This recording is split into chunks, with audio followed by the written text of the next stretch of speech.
Welcome back. This week is dedicated to trying to understand the meaning of distorted grief.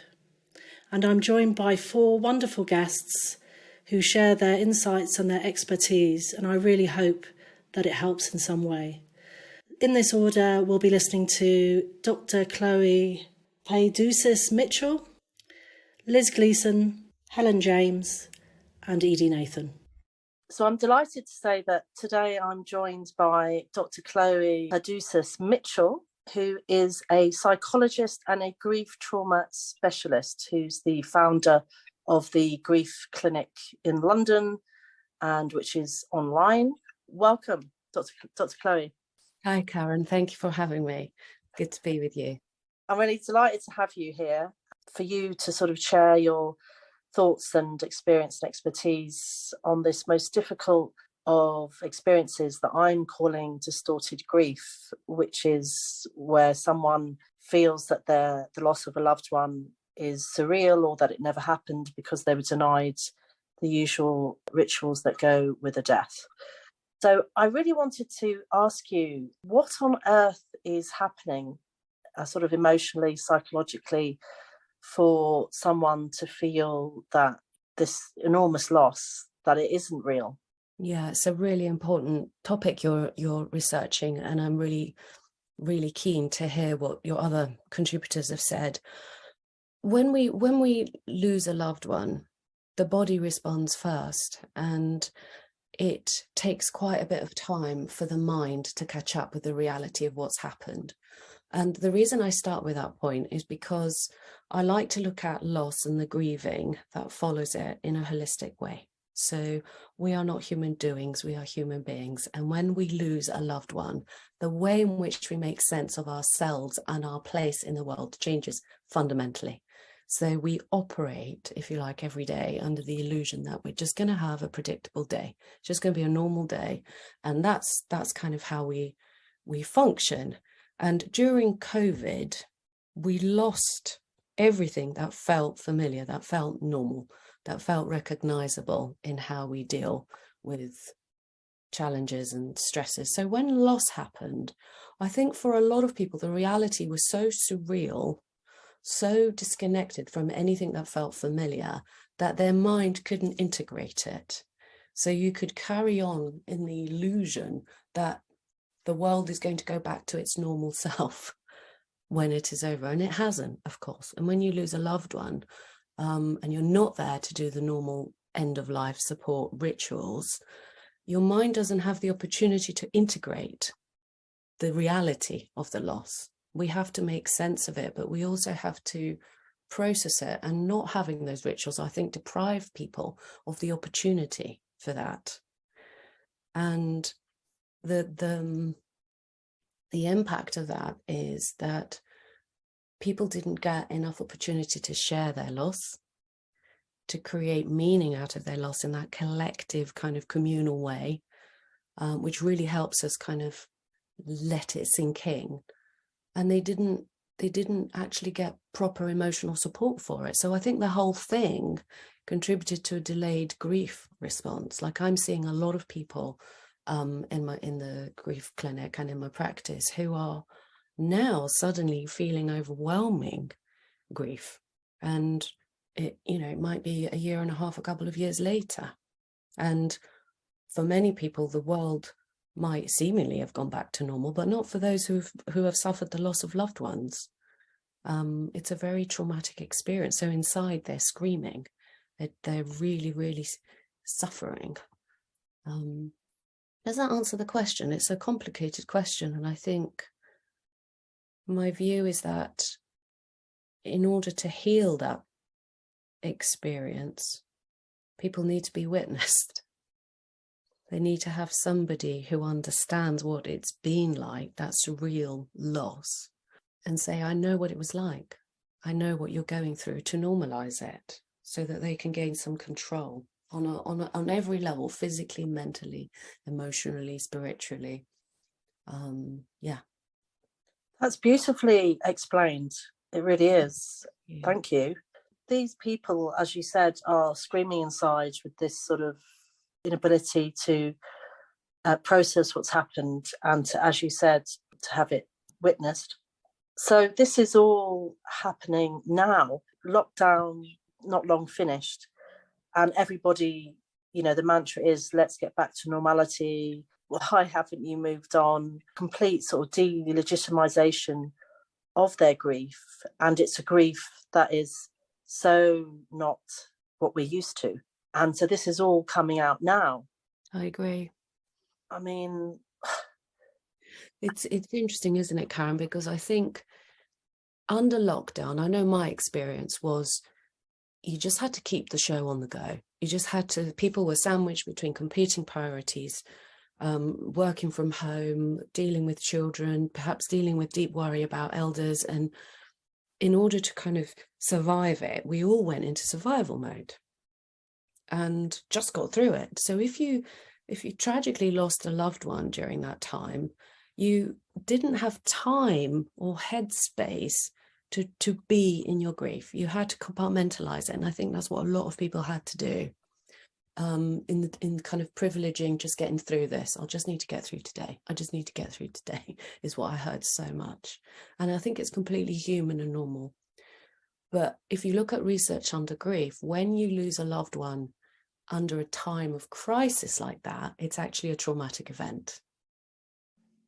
And I don't think that these traumas happen to people that were, going through life happily. I think everybody was in crisis mode.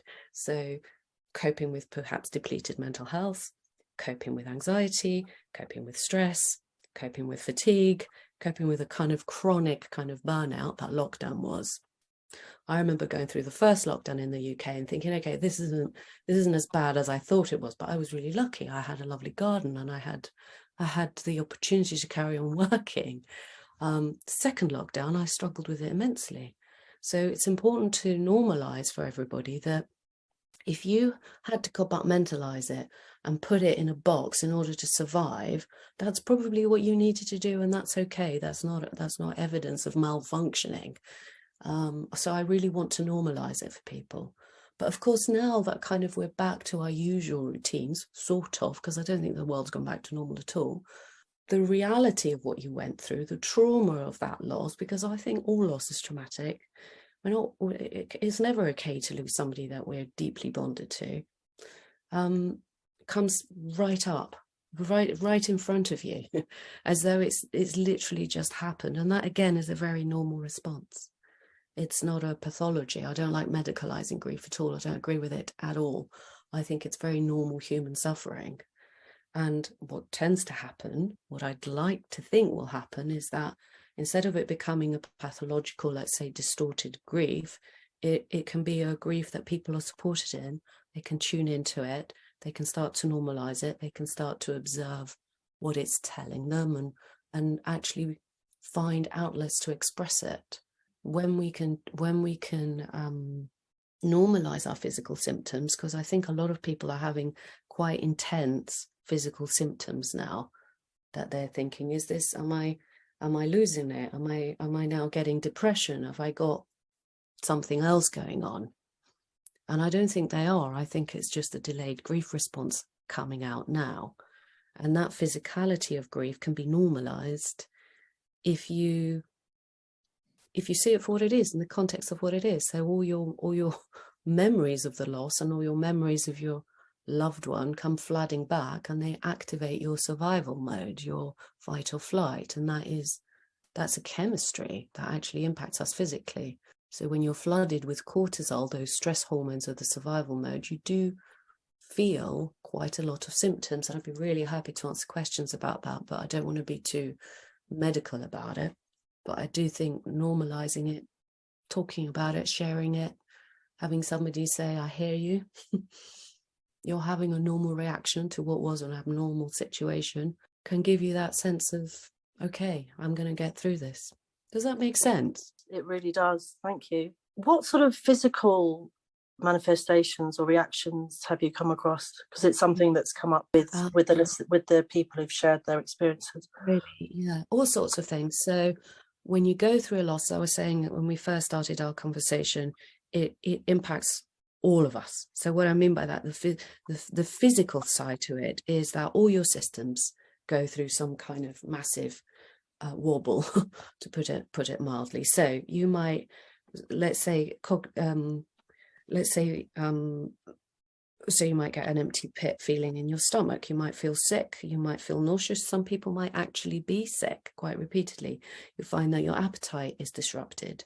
Either you don't want to eat at all, don't eat for hours and hours and hours, or you want to comfort eat and you're eating sugar heavy stuff, or calorific stuff. And that's because your stress hormones are telling you to eat as much as you can so that you can run for your life. There's a reason why people comfort eat when they're distressed. It's not random.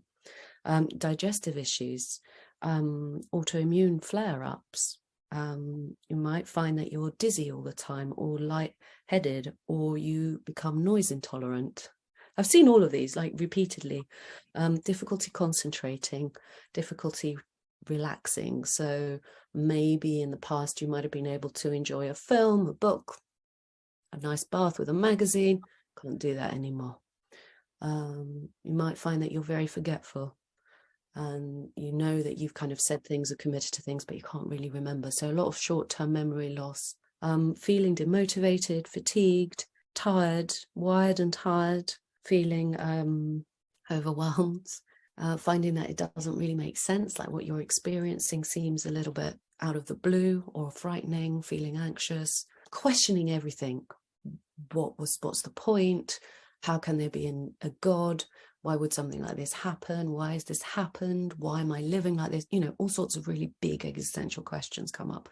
So all of these, in my experience as a grief and trauma expert, are normal reactions that are coming out now. And if any of your listeners are going through that, it's really, really important to practice self-care that helps regulate the nervous system, helps ground you, calm you down, and give yourself loads of self-compassion and empathy.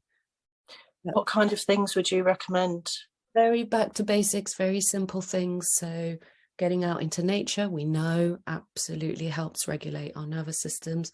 That's not woo-woo, it's real science, because we know that there's something in the chemicals that released in trees that actually we're wired to calm down to. Going out and sitting in the garden if you can, or going for a walk in your local park really helps. Noticing nature. And if you can't get outside, bring nature inside, bring a beautiful flower in, bring a beautiful plant in and notice it. You know, that actually helps. Any kind of gentle movement doesn't have to be, you know, cardio in the gym, just a gentle stretch or a gentle walk. Anything you can do as a way of mobilizing the oxygen in your body, that helps. Very, very importantly, using the power of your breath. I can't stress that enough. When we take time to practice slowing our breath, and I can give you a technique, what that does is it slows your heart rate down, which means that if you do that for 3 minutes, that's long enough to deactivate the release of stress hormones in your brain, which is brilliant. And the quicker the more you practice that. So sometimes people say, well, how often should I do that? All the time if you're suffering. When you wake up, when you're sitting at your desk, when you're cooking dinner, take a few minutes to slow your breath down. And it's very easy to do. If you're really, really in distress and struggling to kind of feel like you've got a grip on your normal functioning, add to your breath work a safe space. I think that's really important. A visualized image that you feel is a safe place for you, and go and hang out in there and create as much detail as you can, as much detail. So what you're wearing, what you're hearing, what you're seeing, what you're feeling. The point of that being that with the power of your mind, the intention to create a safe space inside of you will manifest chemically in your system, and you'll start feeling a little bit more in control, a little bit calmer. So it's the combo of the visualization and the slowing your heart rate down that seems to activate that. And I do that all the time, like all the time. Wonderful. Some of the people who've spoken on the podcast have not, for example, only lost one parent, but some have lost two parents at the same time. which is enormous. I mean, it's enormous anyway, any loss, but extra complicated. Coping with multiple losses like that is particularly traumatic. One of the most important things about that is to recognize that that kind of grief is definitely not going to be linear. It's going to be quite unpredictable. There's going to be lots of factors that are going to play out. So we must be so careful not to assume that we know what that person is going through, because we use the word grief to encapsulate like a multitude of things, and it's not the same thing to lose a loved one if you've had time to be with them and prepare, or if you've lost multiple members of your family and you weren't there to be with them. It's highly complicated. So I think accepting that everybody has their own journey with it is a very important act of compassion that we can all embrace. And in order to heal that kind of pain, we've got to get away from the stages of grief. There's no such thing as going through a kind of linear, here are the 5 or 7 stages of my grief, and next year I'm going to be okay. It doesn't work like that. Learning to heal it is a very, very personal journey, very personal, and no two people do it in exactly the same way. And I would say those stages particularly don't apply with reference to COVID grief. No, not at all. I think I replace the stages in my practice with the idea that they're just emotional phases you might go through, but might is the operative word.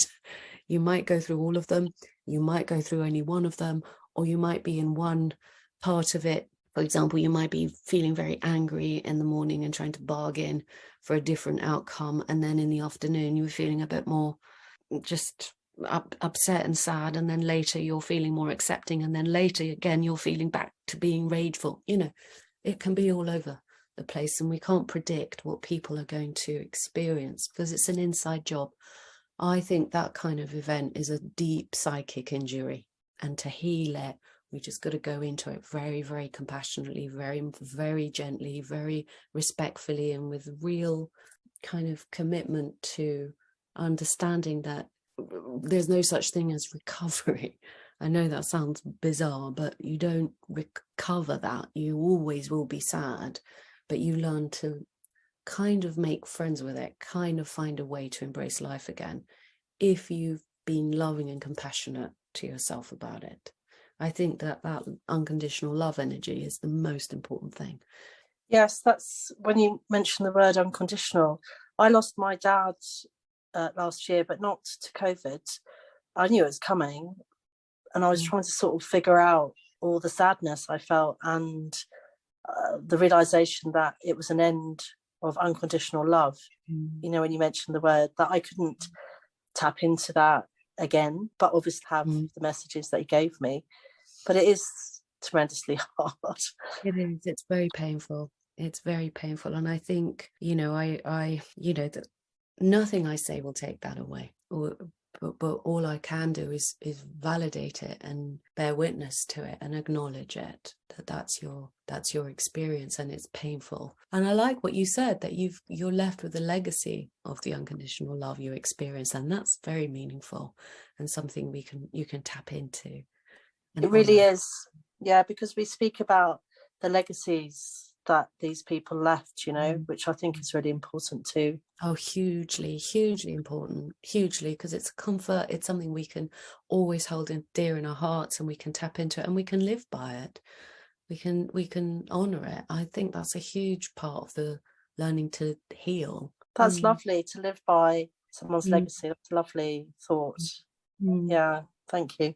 I'm going to call it the grief box. So people have, as you say, sort of had to compartmentalize all that grief. They put it into this grief box. Only now are people really confronting it, as it were. You say that it's important that those feelings and that loss is witnessed. Is that witnessed on a very personal scale, or is it with other people? Is there something that the government needs to do? How does that work, or does it just depend? Yeah, it's something I think about a lot. I think we're multidimensional, so becoming the observer of your own experience of loss is very important, and witnessing it for yourself, and not necessarily always having to delve into it, but but noticing what it's calling you to express, create, become, right? So it's an inside job. But also we know that if we share our internal experience and our authentic kind of healing with others who accept it and support it and champion it, that is hugely important. Like having connections with other human beings that understand what we've been through is a massive thing. It's so important. And I do a lot of webinars in the corporate world, raising awareness on grief and loss and how we handle it in the workplace. And majority of organizations and groups don't have peer support, don't gatherings, don't really know how to hold it. They in fact they marginalize the people who are going through a difficult bereavement. They tell them to go home. And I think there's lots we could do. My intention with the grief clinic was that to bring communities of people who have suffered loss to gather, to share, to understand each other, and to not for it to be necessarily therapeutic, but to just be about the shared humanity in it. I think that's a very, very big thing that's missing at the moment, really missing. There's the inquiry rumbling on, and then you have the COVID memorial wall. Do you feel that there's really something else that needs to happen? I mean, those things are fine, but on another sort of level, I think there's something missing. I think on a policy level, we don't yet have laws and policies around bereavement leave. So how that trickles down into the reality of everybody's life is they don't really know what their rights are. They don't know what to expect.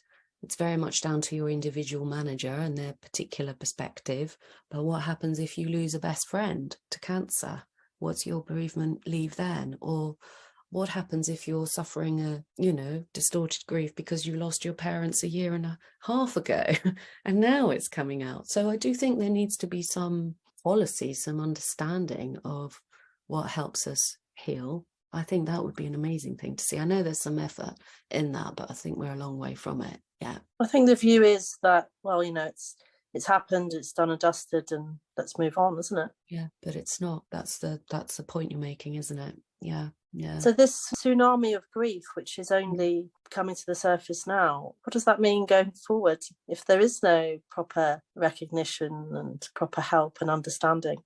I think the risks are quite big, because if people don't feel supported, they will potentially risk their mental health, potentially. I said earlier, I don't like medicalizing grief, but there is a possibility that if you swallow it, or if you don't know how to process it, or you don't get enough support processing it, that it can lodge in your body and start causing either physical illness or mental health illness.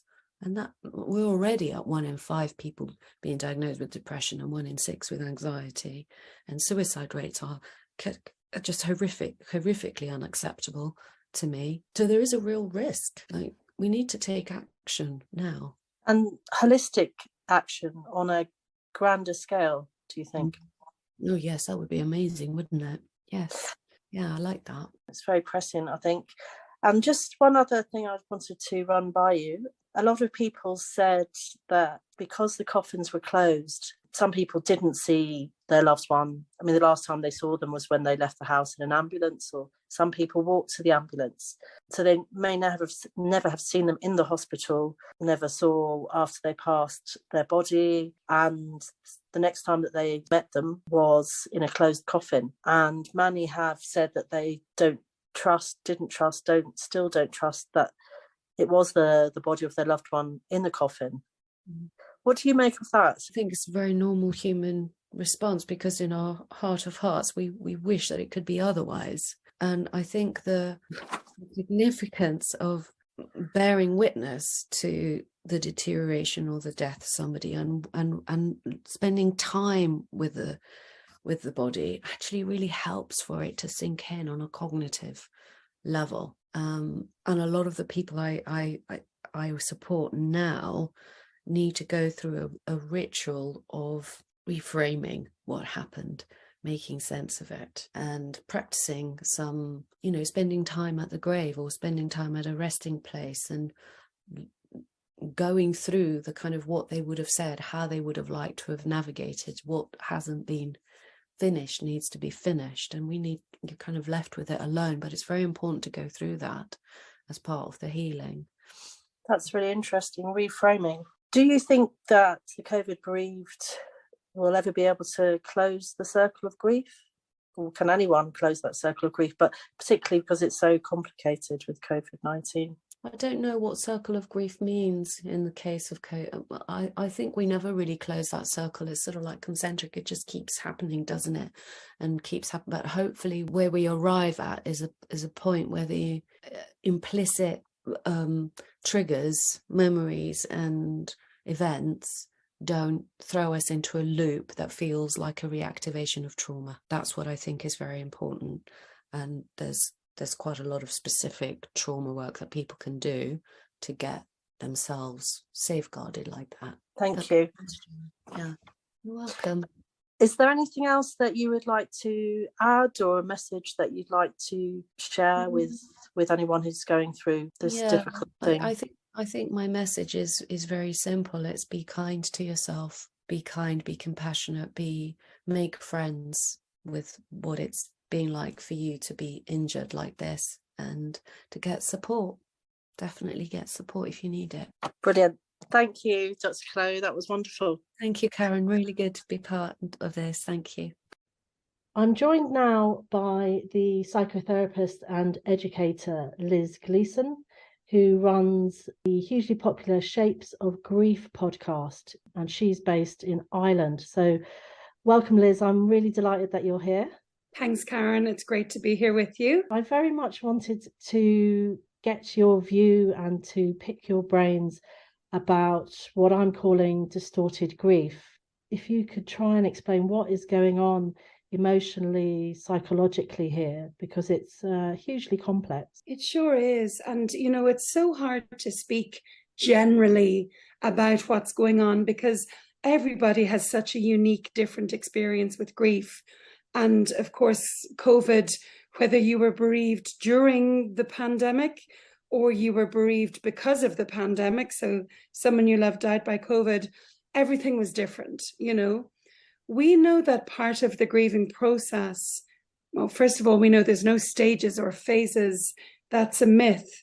But we have learned from theories that are relevant that one of the primary processes that we must go through is to accept that the loss is real.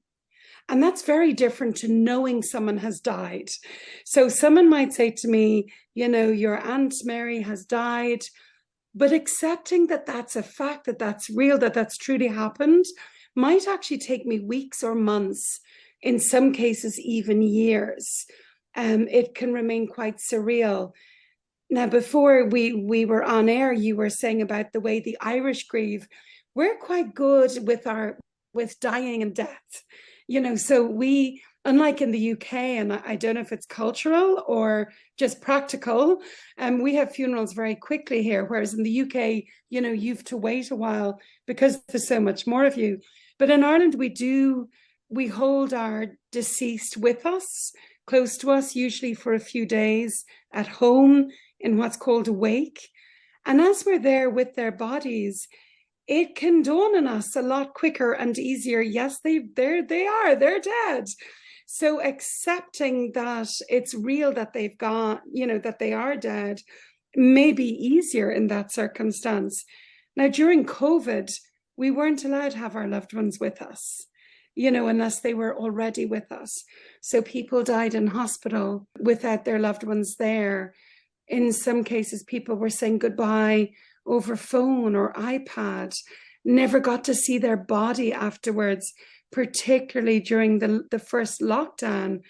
So when we don't have the body, when we're not with them to see them dying, when we're not witnessing these changes, this dying process, it's hard to get our head around that this is the reality. Even when we are witnessing it, it can be hard to get our head around. So ritual, ceremony, these are all the things that society has created to help the bereaved get their head around it. But again, many of us were denied that during the pandemic. You know, sometimes there weren't open caskets. I know we were very lucky. My father died during the third lockdown, and it impacted me in the way that, you know, he was to go to hospital, but I insisted he didn't go to hospital because I knew I would be that person standing on the road at the back of the ambulance, watching it pull away, and I would never see him again. And so for me, it wasn't about saving him or making him better. I knew he was at the end of his life. It was about giving him a really good death. So I was lucky in that we were able to keep him at home and go through the dying process with him. But for example, we weren't allowed to have people at his funeral. There was a maximum of 10 people. They were cautious with us in the funeral home. We weren't allowed to carry his coffin. So small things that we would have done differently, we weren't able to do because of COVID. And those things are having such a massive impact still with the COVID bereaved. Yeah. Like I can only give you, you know, a few examples from my own professional experience, but in a way, it was a gift that my father died. For my clients, I suppose, it was a gift that my father died, you know, under similar circumstances to their loved ones, because I was able to use that. And, you know, normally as a psychotherapist, we would not be sharing our personal experiences unless we felt really strongly that this could assist or somehow support the person that we're supporting.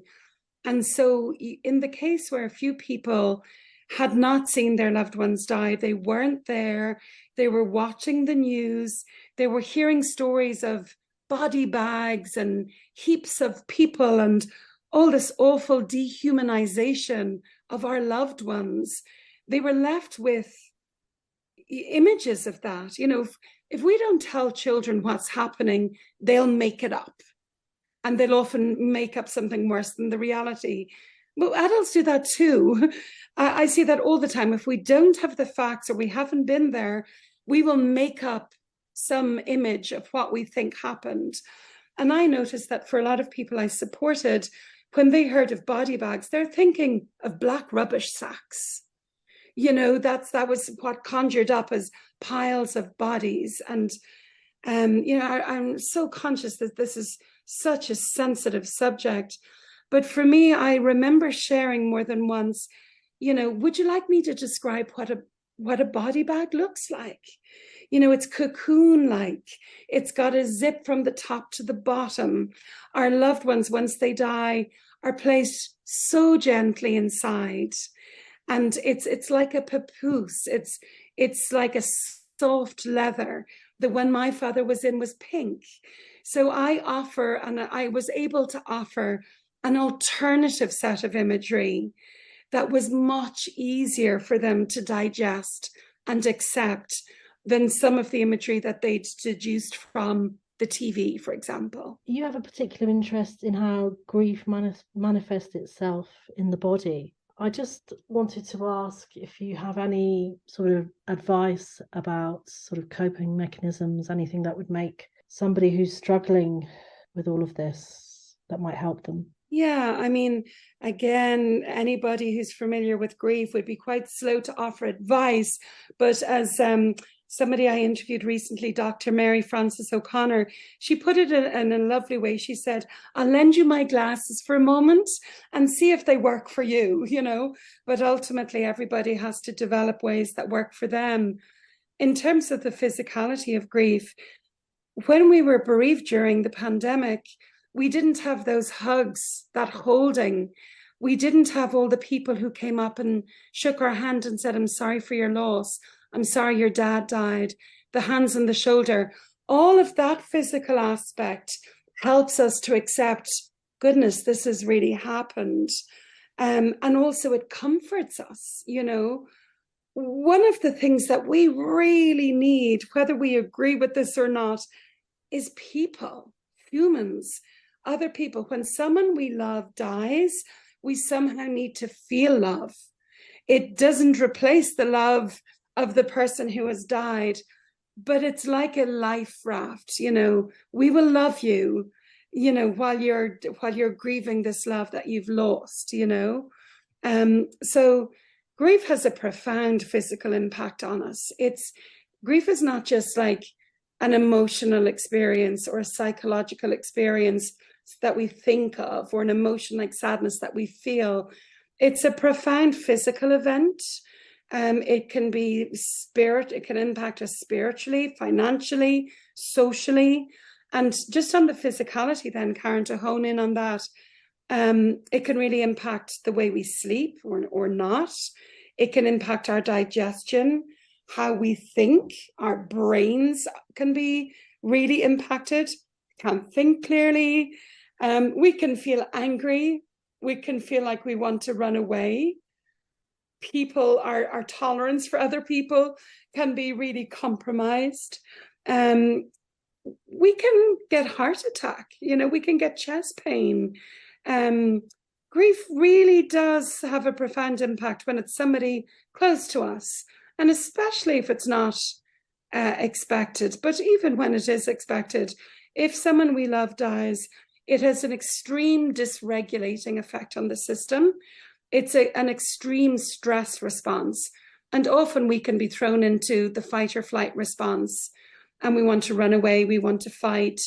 And our body can be a cocktail of cortisol and adrenaline. And it makes sense that when we're having such a physical experience, it makes sense that we use the body to support ourselves.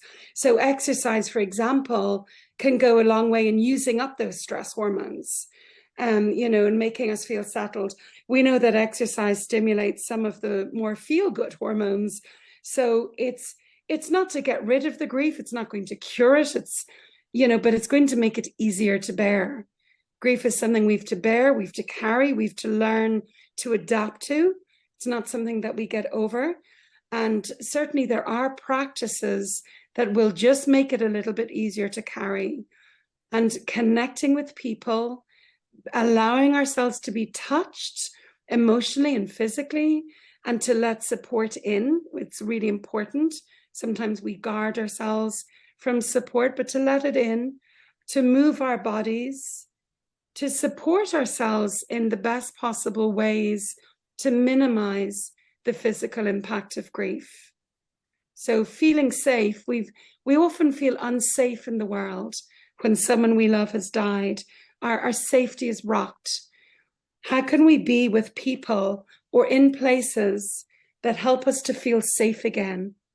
And I know for many people, they go to nature. Nature is big enough and beautiful enough to hold us and to make us feel safe in those moments. Lovely, thank you.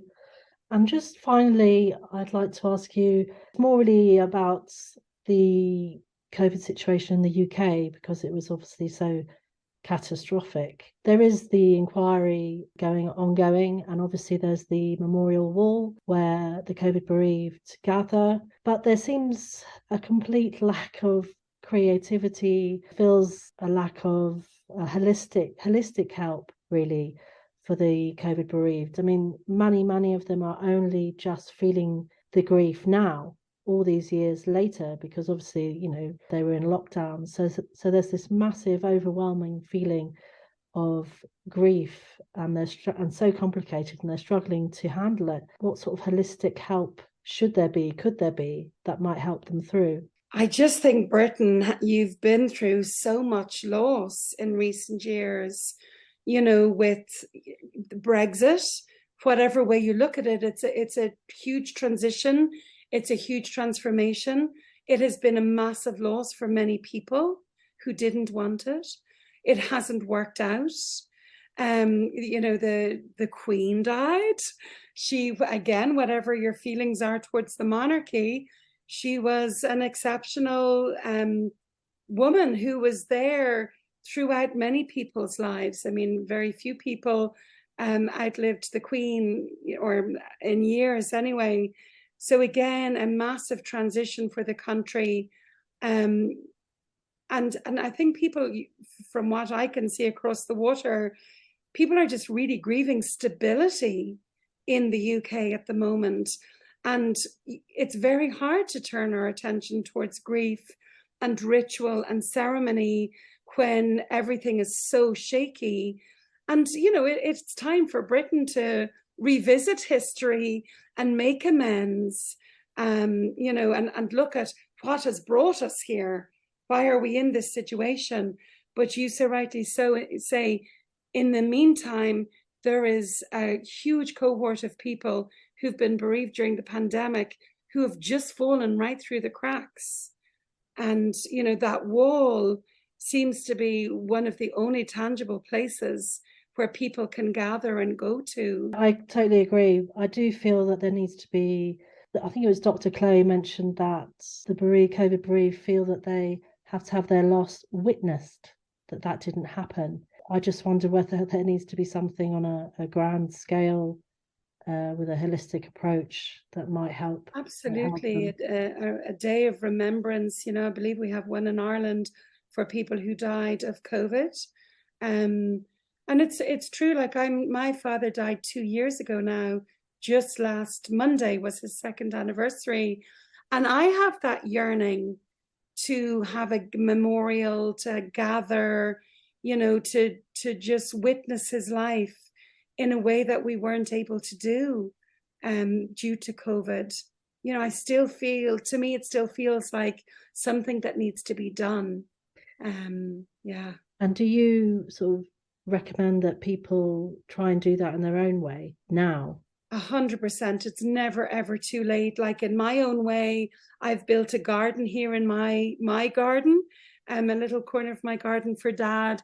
He was big into birds and animals. Lovely. So I have bird feeders and a birdhouse, and I have his old mountain boots with flowers in them, just in this little corner. And that's, you know, that's doing something. So that's my little memorial garden that helps me to continue that bond with him. Absolutely. I mean, it would be lovely if it was done at a national level.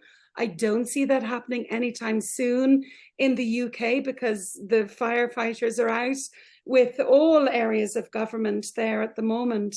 But that's not to stop individuals, families, communities getting together and, you know, creating their own rituals and ceremonies in, you know, in their own circles for the people that they have loved and lost during COVID. I lost my dad, who was a Kerryman, last April, and it seems just like yesterday, really. And there was a story from his childhood. I mean, he was pretty wild and adventurous, where he used to travel in a barrel down a river in North Kerry.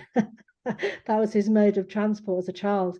And I've got this massive urge to now revisit the Gale River, just to walk the journey that he made in the barrel. And I don't know what it is I'm seeking. Yeah, and it's sometimes it's just in the doing of it, you know, it's to somehow mark this was important. You know, life is fast, Karen. We're jumping from one project to the next and acquiring the next thing or achieving the next goal. And it's really important that we pause and remember the people we love and grieve the people we love. And I think that's sort of, it's like people doing the Camino de Santiago. You know, I've done it a couple of times, and the last time I did it was after my divorce. And it was just to honor something momentous has happened in my life.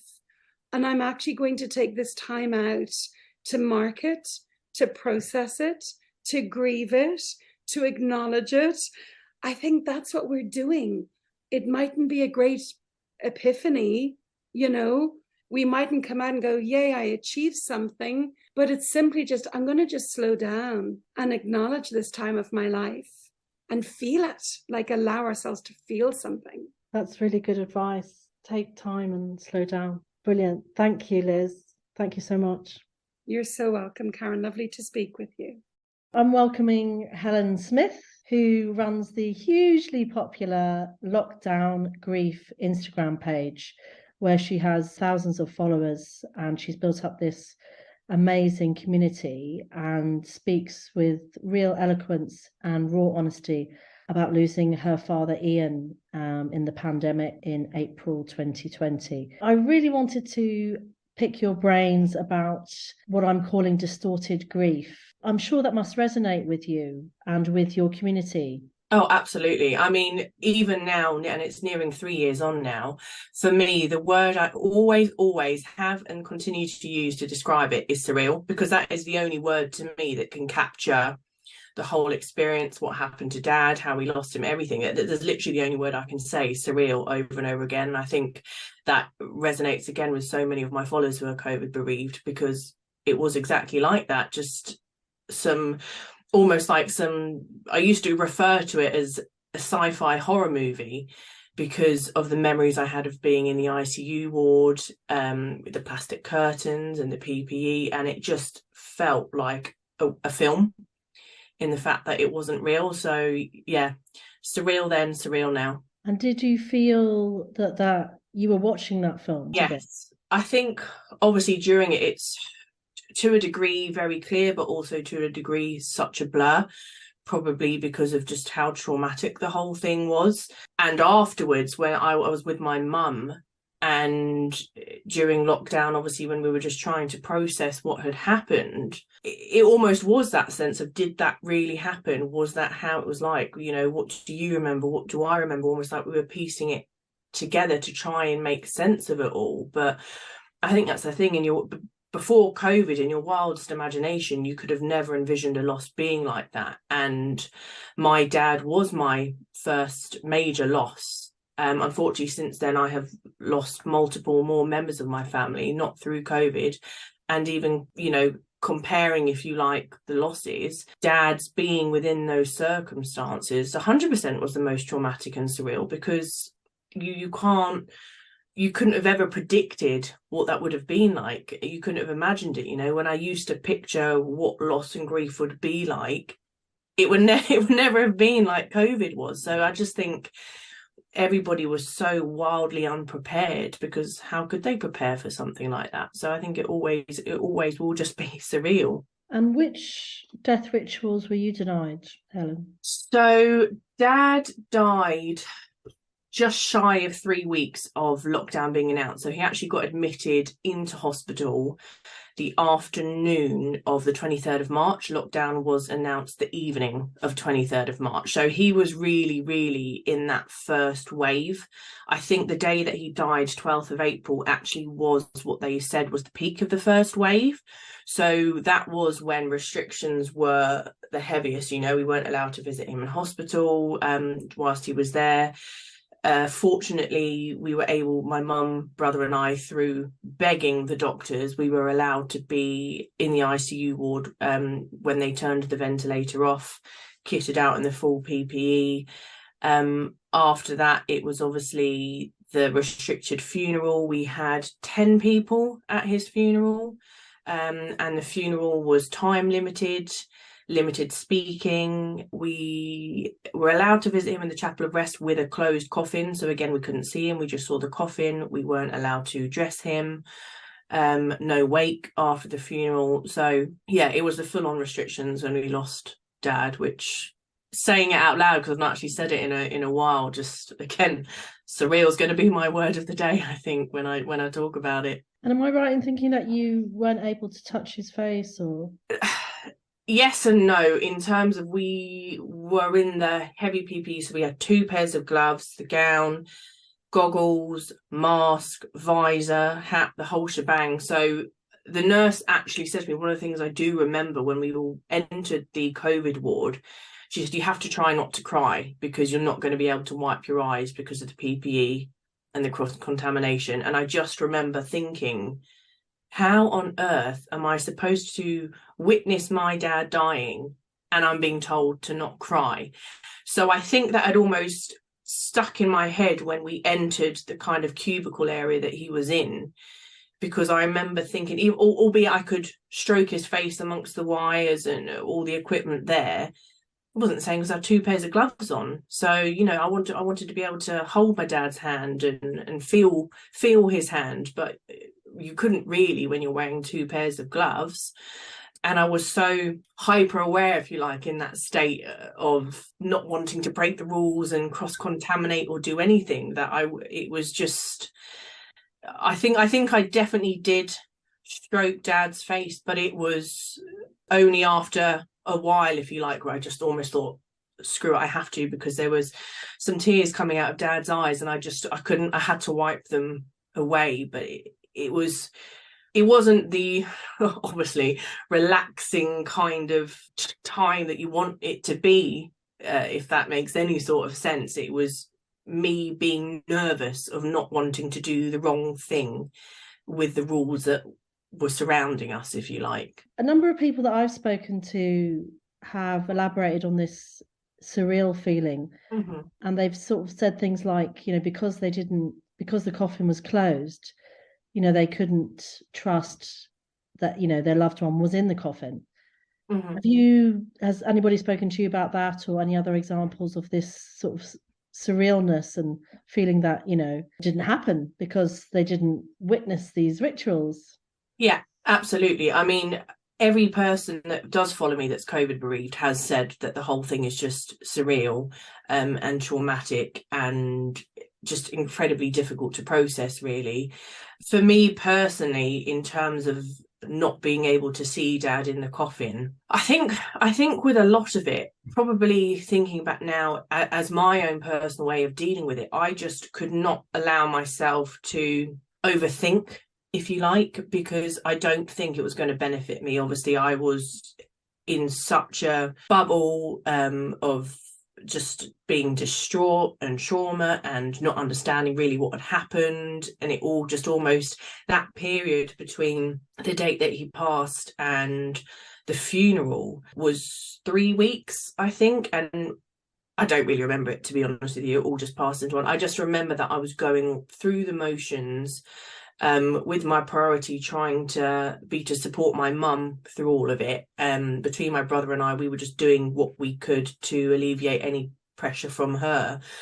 And I think it was almost like, not that I was agreeing with it, but I had no choice, and I was aware that I had no choice of the circumstances. So everything that was being told to us, including you can't touch the coffin, you know, this restriction, that restriction, it was almost like we just not accepted it, because obviously no one wants to accept that, but we had to accept it. So to me, putting up a fight, if you like, wasn't really worth it. I didn't have the energy. It was just, this is a situation, this is what we have to do. So I think with Dad's coffin being closed, it was just almost like another knockdown. It was like, okay, well, that's what the situation is. So how can we make this funeral, if you like, and the lack of wake the best possible, for lack of a better term, within the circumstances that have been imposed on us? And that is what I chose to focus on during that time.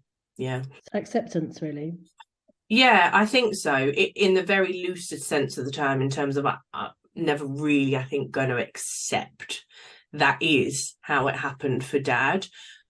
But because I can't change anything, I accept that I have to accept it, if you like, because me not accepting it isn't going to change anything. All it's going to do is make me angrier, sadder, and nothing that's going to benefit me, basically. Do you think you or people who've been bereaved in the same way will ever be able to close the circle of grief, given the circumstances?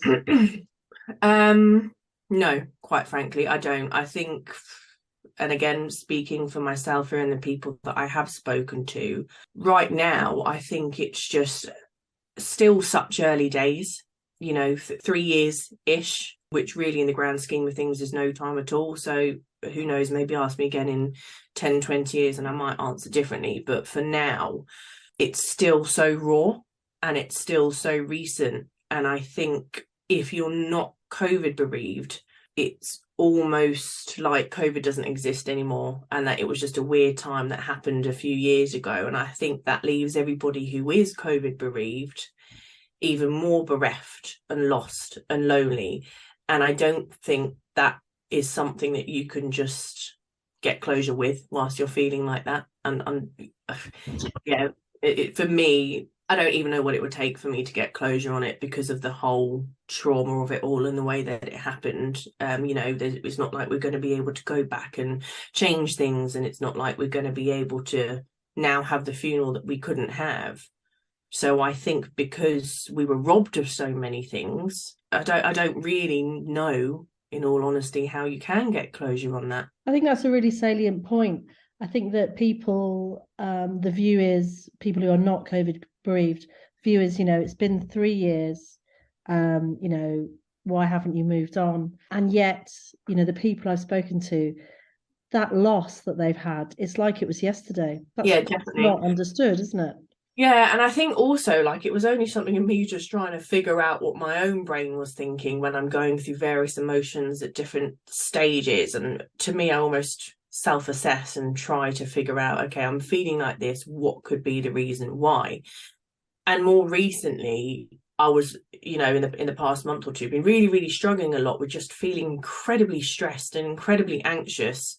And I knew it was around Dad and the loss of Dad, but I couldn't quite pinpoint why. And I was just thinking, it's the lead up to all the anniversaries for us. 3 days time will be the anniversary of the last time I saw him, and from then on I've just got all these dates ingrained in my brain of all the anniversaries.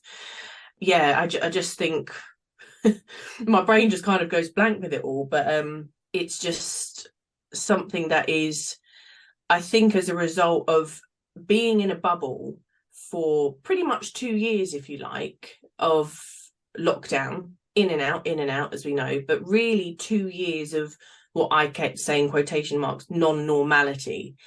And then the past year has been the first normal year, if you like. It's the first year that I have been back to work. It's the first year that, businesses reopened and not closed and opened again. And I think because it's, thinking of it like that, it's actually only been 1 year living in normality. For those other years during lockdown, the other 2 years, it still wasn't real. Life wasn't normal. People were still in lockdown and out of lockdown, and then there were still restrictions. It was all getting phased out. So I think actually that's probably had an effect that I didn't realise on me as well, because I was thinking, why is this anniversary, this third anniversary, feeling almost... I was feeling it more in the lead up, and feeling it more in the lead up than even the first anniversary. And I think it's because it's the first one where I'm now living back in a normal world. And perhaps that is making my brain subconsciously think in some weird way, I'm not in that little lockdown bubble anymore. And as stressful as it was almost like a safety bubble that I only really had to worry about me being at home and my mum and my partner, and that was it, my safe little bubble of almost that I could retreat into it and hide away from the world there. And now we can't anymore. We're back in normality. And I think, I heard this phrase before about delayed grief and how the pandemic was going to cause this wave of delayed grief because people weren't able to grieve properly whilst they were in lockdown. So maybe it's that, I don't know, but it's definitely a strange one. And I think it's something we can only just figure out as we go along. I think that's something to remember, that COVID was new, and so we are the first people to be bereaved by COVID, and therefore we are the first group of people who are trying to figure out COVID grief with it. So we are the first, and we've got no one to relate to. So I think maybe in that sense is why it's all just, everybody's almost finding their way in the dark, trying to figure out why they're feeling certain ways, and could it be related to this, and so yeah. I think that's a really interesting point. I was taken aback by the guests on my podcast spoke about, which is, she said that she felt if she had stayed in lockdown, then her dad wouldn't have died, that he would still come back into the room, which is such a distortion, isn't it, of the facts. Absolutely. I mean, I can't think of any other way to describe it, really. What do you think of that? I can completely understand how that person feels like that and why they feel like that, because kind of, as I said before, the way I refer to it is that we were in this bubble during all of it. And, it wasn't necessarily a good one in the fact that we were grieving and mourning, but it was distorted, as you say, because this major traumatic event had happened to my family, and then suddenly we were just locked back at home for months and months afterwards, with no real need to go out into the world and try and process what had happened. I know for myself anyway, I guess if you like, it was a bit like baby steps. So the baby steps was trying to process it all and understand what had happened whilst not having to worry about normal life. I didn't have to worry about going to work. I was just at home, and that's all I really had to focus on. And it was almost like, okay, I got the hang of that a bit. And then you're flung out into the real wide world, and you have to suddenly go back to normal and juggle life and juggle work and everything on top of that grief that you were holding. And that just completely changes it, because you can, in that bubble, you can make of it what you want to a degree, because that is your safety net. But that safety net almost got pulled away when the restrictions were lifted. And I know that kind of sounds contradictory in terms of lockdown being the safety, when also it was lockdown that imposed the restrictions. It also meant that we knew immediately what we had to deal with, and that was the circumstances then and there. We were really unprepared for how we were going to then deal with it when we were back in the real world. So I can completely understand how she feels like that, because you are just in your own little bubble. And as much as that had lots of negatives, I think for me anyway, it had positives in the fact that it almost became my security as well. So then suddenly having that taken away was just like, whoa, okay, now I have to actually speak to other people about this and function in the real world as if none of this has happened, if you like. It's very, very complex, isn't it? Massively so. On so many levels. What helps you? Has anyone in your community shared things that have helped them? I think the biggest thing that has helped me, and in when I've asked people in my community, the one resounding answer has been this community of COVID bereaved, having a community and relatability. It was exactly the reason I started the page in the first place, because it was just after Dad's funeral and I was suddenly left in this weird limbo, trying to process what on earth had just happened. And I was desperately Googling everything and trying to find just people, COVID loss and people who'd been bereaved by COVID and COVID grief support, but it was just too early. The resources weren't there. So I just thought to myself at that point, I'd been writing quite a lot, and that for me was my therapy. And I just thought, you know what, if I can't find other people, I'm going to start something, and hopefully they will then find me. And that is exactly what happened. And for me, that little page on the internet has become really my form of therapy. That has been what's allowed me to process and to try and just figure out what's going on. And in terms of sharing that, I think that is what has then helped other people, because they then have messaged me and said, you know what, outside of this, when I'm with people who don't understand, I just feel completely alone. And then being able to go online and know that right there, you get it, you understand, it's a real comfort. And I think it's like with everything in life that's difficult, isn't it? All you really need is support and relatability, because nobody can explain COVID loss unless you have been through it. And that is what made it really, really isolating. So I think just immediately being able to connect with other people who have experienced similar, that seems to be what helps most people, just that comfort of knowing you're actually not alone. As lonely as it can feel at times, there are other people who do understand, and that is a huge comfort. So I think just try and find those groups of people, and there are support groups now, and talk and just get that comfort, if you like, in knowing you're not alone. Helen, thank you so much. That was really, really interesting to hear your thoughts on that. Oh, well, thank you so much for having me again. It's been great to talk to you as well.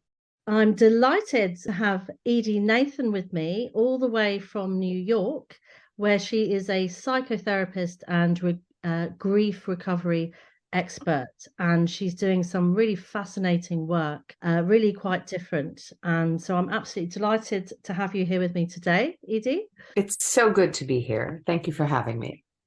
Great. So I really just wanted to pick your brains and get your thoughts about the phenomenon that I'm calling distorted grief. It is complex, and it's like trauma on steroids. And the traumatic brain is complex, because when it takes in so much information, where there's a hit on what you know, or what you thought you know, or how life had been going along, And all of a sudden, you've been transported without moving anywhere into a world and a realm that you don't recognize. You don't know how to function in.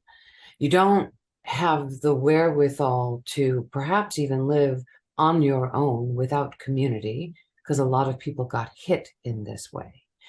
And you talked about rituals. I'm a big ritual person, and I believe that rituals are grounding. And so when those rituals are taken away, the very ground that those rituals lay for us to lay our heads down on, to trust, to go back to, are disappeared. And so this grief that you're talking about, not being able to bury someone, or not being able to see them before they leave their body, not being able to say goodbye, not being able to have a memorial or a wake or a gathering or recognition of the grief. The brain is like, what just happened? And it's as if, because you didn't see it, you're trying to figure out where to put it, because we don't have a history of where to put it. So what does that mean going forward? How can that circle of grief be closed? Can it ever be closed? Well, that's based on the premise that the circle of grief ever gets closed. I don't think it does. Good point. You know, I actually had a woman come up to me the other day, and she had heard me speak, and she said, so tell me, you know, I've been told that I'm going to get over this. And what do you think? And I said, well, do you want the truth, or do you want me to just be in line with what you heard? And she said, I want the truth. And I said, no, this is not something you get over, which is why in my first book, It's Grief, the dance of self-discovery through trauma and loss. It is a dance that we have with this grief, you know, and the dance changes, but the dance is evergreen. It goes on and on and on. We evolve with it. We change with it. And I happened to lost my uncle, who was very much a very powerful man in my life. He was a psychiatrist, and he worked with gerontology in Philadelphia.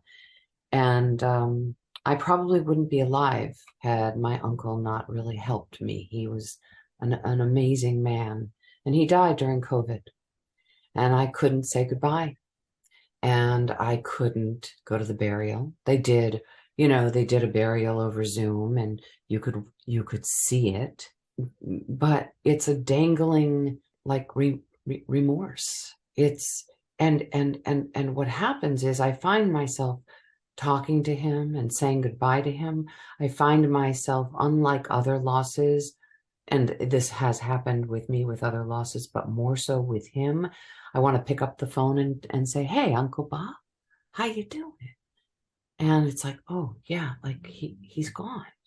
And there is that momentary, like, oh, I didn't have a chance to say goodbye. And so what do we do? And I'm using myself because I think, if you think just because I can talk about this, and this is for your audience, that I too have not been affected by it, you're wrong. And I don't, you know, we used to say there are 6 degrees of separation between me and the next person of origin. I think there are 2 degrees of separation with this. I know people who know people who know people who lost people and could not say goodbye, and could not say a proper goodbye. And people were creative during this time. They created rituals where letters were sent around from one person to the next, and those letters were, you know, you fill in your letter to your loved one, and then the next person got that letter, and they were able to fill in what they were missing about that particular loved one, and how wonderfully creative. But the idea of being able to be part of something and not do it alone, I think is enigmatic of what we're struggling with. in terms of the losses that occurred during COVID. And we can name it, we can label it, we can call it what we want.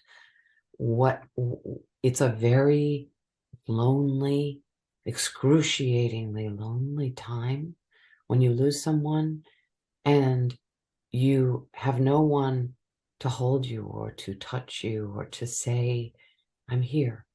And during COVID, unless you had a partner or maybe a roommate you got along with, you were alone in it. And you had social media, but that became sometimes cranky and not what we wanted it to be. Lots of people said, I'm not doing this. I can't, because there was pettiness within a milieu that felt initially safe. Mm-hmm. And what happened, sadly, was in the alone time. What is curious, and again, I don't know what happened in other governments, in Spain or England or around the world, but our liquor stores remained open. And, the alcoholism rate increased because people needed something. They needed something. And so, is it something we get over? No, but maybe we can dance with it, and maybe we can do a revisit. And what I mean by that is, okay, we didn't have the chance to say goodbye, but let's do that gathering now.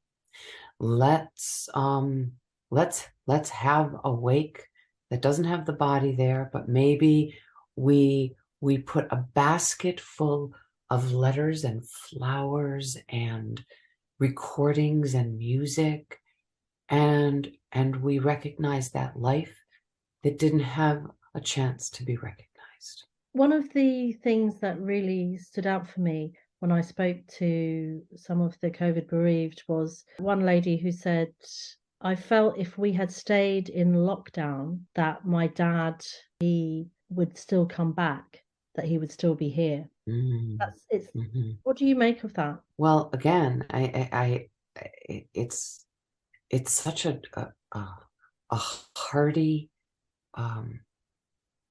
vulnerable statement, because as long as you are in those walls, then whatever you imagine can continue to be imagined. You begin to break the walls down and you go out into the world and you go seeking my father, and he's not there. But in those four walls or apartment or flat, you can keep imagining whatever you want to. It's just so complex. I was just taken aback. It is. How... What did you think about it when you heard that?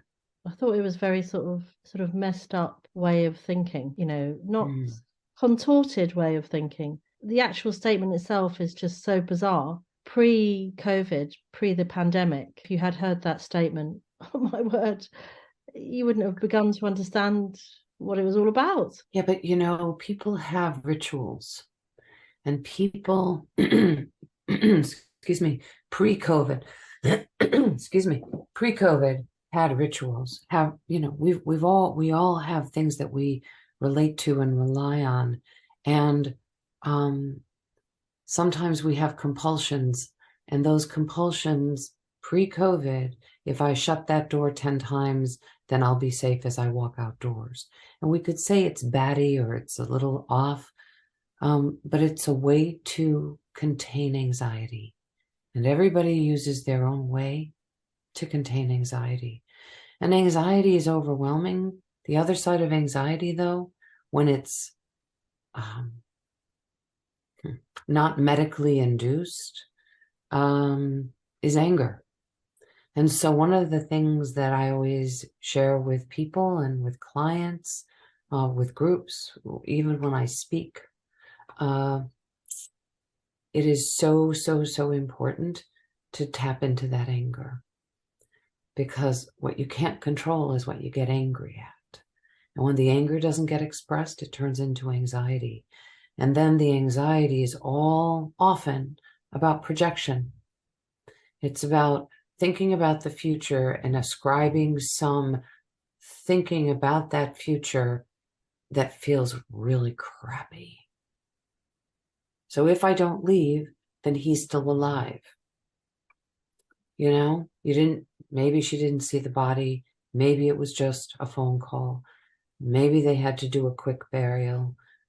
Maybe I mean, it was a crazy, crazy time. It was, bodies there was nowhere to put one's loved one. And even that idea, it's like the brain cannot make sense of it, nor frankly should it. Mm. And so we go a little bonky, if you will. We go that I combined the word bonky, bonkers and wonky, bonky. But we need to try to find a place for something that doesn't make sense. And so if I go outside, as long as I stay here, then I can imagine he's alive. The minute I walk through that door, I have to face reality. I have to be out in the world. I have to, talk to people and be chatty, or, maybe even share if they say, so how's your dad doing? Oh, he died. I can't pretend anymore. The veil comes down. Do you have any advice for anyone who's having those feelings? Any advice about what might help? Or, I mean, obviously grief is very personal, but any advice in terms of well, I guess the first thing I always say is don't do it alone. And I don't know what that means for any one person. Some people, it means getting a therapist or a clinician or a counselor to help them, or someone in their a church or a synagogue, or an imam,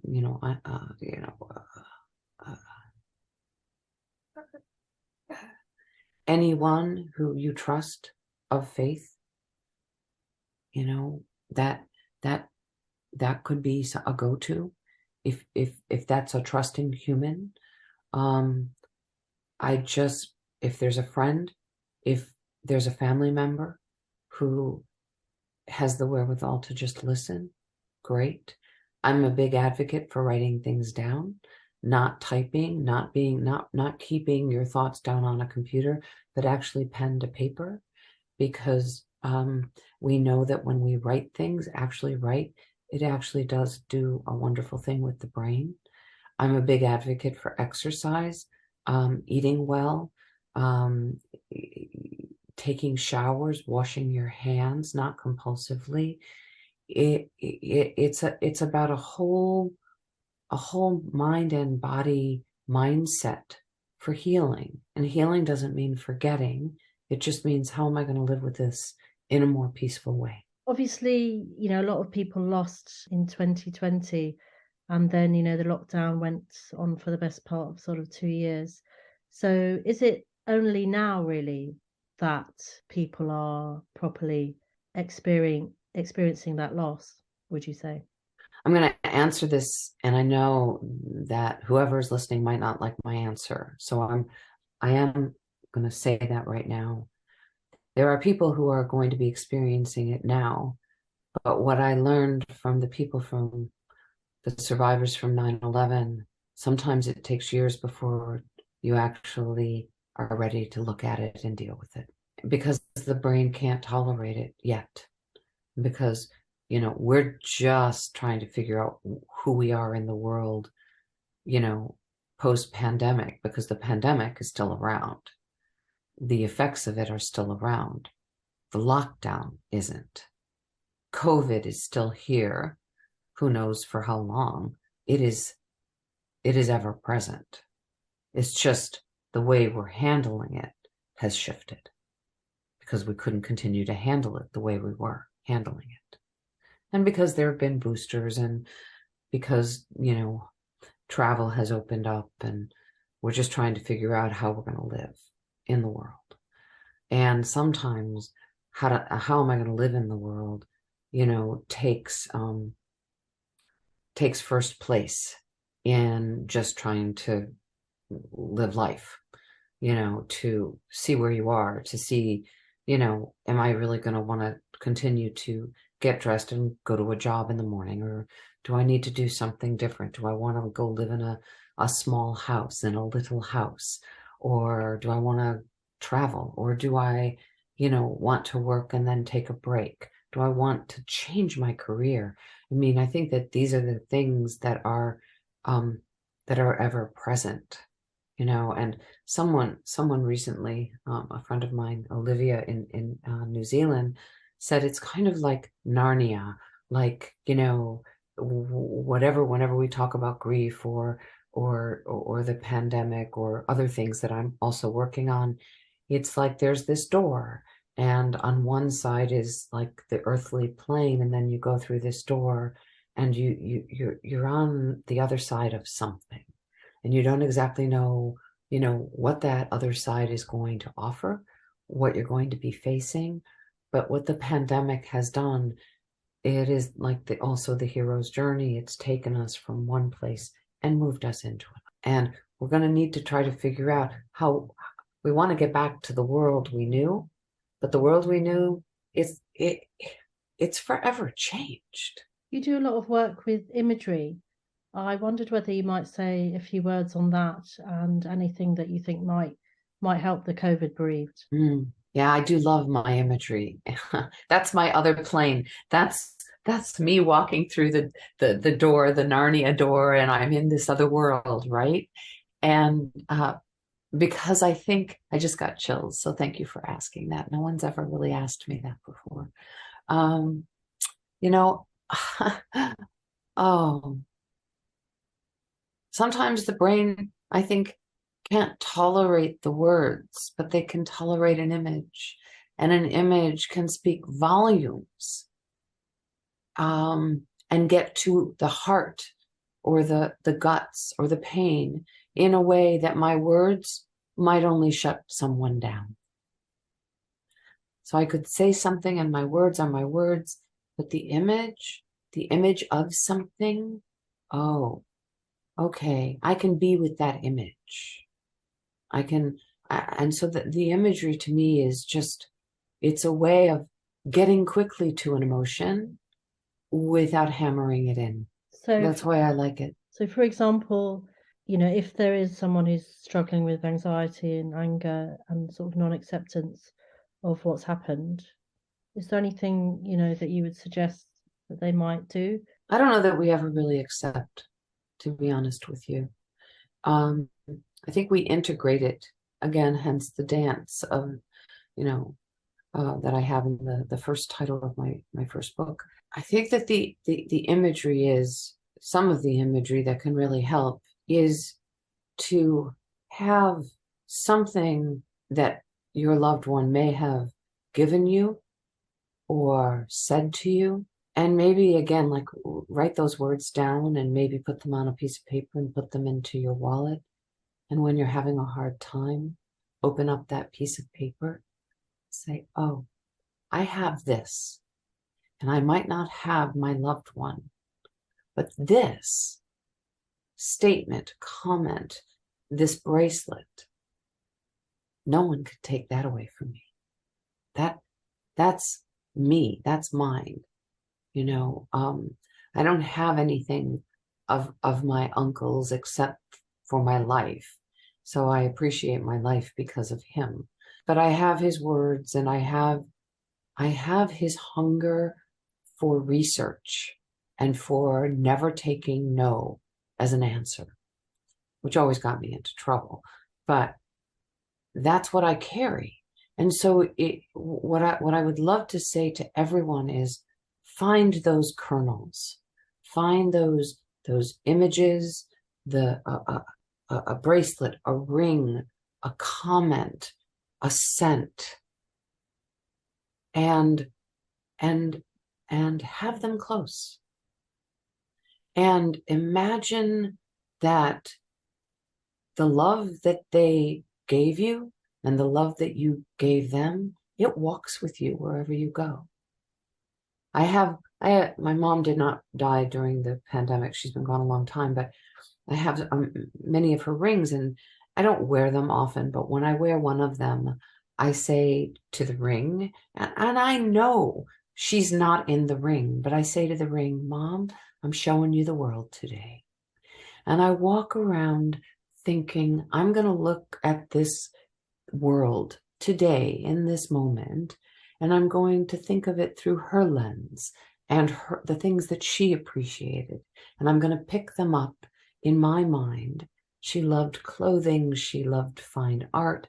And it would be a day of appreciating clothing and fine art. And it's like I have her with me in that day. Now, she's always with me. My loss of her doesn't go away.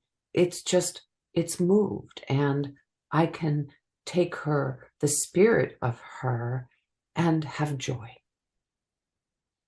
That's lovely. Thank you for that. Is there anything else that you would like to say to the COVID bereaved community? Yeah. So I often end like this, but it always comes out differently. I love the story of The Wizard of Oz. I think The Wizard of Oz is one of the most magnificent stories and really ever written. And in a way, grief and people who are dealing with grief, all different kinds of grief, but also COVID grief, because we had to do it alone. You know, when Dorothy is given those red shoes, she does not know the power that they have. She doesn't know at all what they represent. All she knows is that, you know, she's killed a witch and she's got to get to, you know, the Emerald City and meet the wizard. And that's what she knows. And she understands that somehow all is going to be good when she gets there. And yet, you know, she must go on this journey. She must meet the Scarecrow, and she must meet the Tin Man, and she must meet the lion, you know, and she must meet the parts of her that needed to meet her heart and her brain and her courage. And that this journey is about meeting your heart, your courage, and your brain, because the brain really is part of the journey and being able to see things and hold things differently. And then she meets the wizard, and the wizard is not this big, horrible, scary guy, but really just this munchkin, this little person. And then she's gone through all of these hardships. And then she's told, you know, you could always go home. All you had to do was click these heels 3 times and you could go home. But if she had been told that at the beginning of the journey, she wouldn't have understood. She needed to go through her coming of age. And what this pandemic has done, it has been a coming of age. I don't care how old you are or how young you are. It is facing a self that you never knew. And for Dorothy, it was going from really a young girl into a woman. And that was her journey. And so I want you all to know, anyone who's listening, is that you've got the power to shift how you hold the metaphorical red shoes. Thank you very much. That was really interesting. Thanks so much for listening to Stolen Goodbyes. I hope it helps. Please tune in next week when I'm joined by the very inspirational Stella Hill, who will be remembering her mother Sharon.